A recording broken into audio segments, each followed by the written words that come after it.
So I just wanted to get an idea, with you being NHS, like why you're here today, why you feel it's important to be here representing the NHS.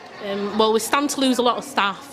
Just in my department alone there's around 10 of us, but I know there's around 1,500 or more just in Sheffield that are going to be forced to either take the jab or lose the jobs. And we've got antibodies, and that is, a lot of us have got antibodies. I myself worked through the pandemic, heavily pregnant, asthmatic. My little girl's 1 now, and I weren't furloughed, and the media had me running scared and crying to my boss saying, please furlough me, why aren't I being furloughed?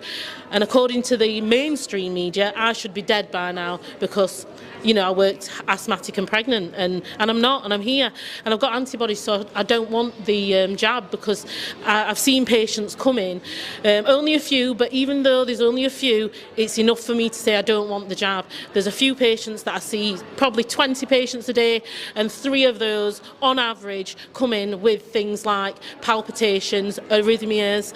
It could be something as small as palpitations, but I've also seen 2 patients that have had blood clots from the injection, and I only went back to work in October after maternity. So yeah, it scares me that they're gonna sack us for what really is something that should be personal. It's important to be here today because under current circumstances we are losing our medical freedom, and we should all, whether you're NHS staff or just a member of the public, have the right to choose over what is put in our bodies. They clapped us. They clapped us all last year. Oh, go on, you heroes. Now we're not. Now we've gone to 0. So we've gone from being an hero to 0 because we don't want to take a vaccine. And I personally feel that all the people that are being forced to take it, it's personal blackmail. And the world is standing by now and watching us, hard-working NHS workers, lose our jobs, lose our livelihood. They're driving us into poverty. They're driving us into poverty. We've all got bills, we've all got mortgages. It's a joke. My human rights are being took away. Things are dire, but it's not because of the reasons they say.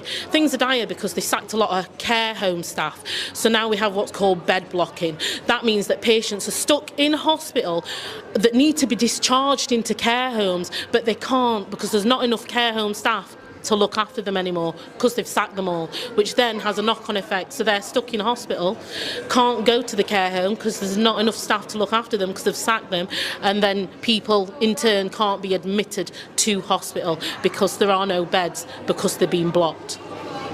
Wow, it's so interesting. Okay, so things aren't quite what they seem, or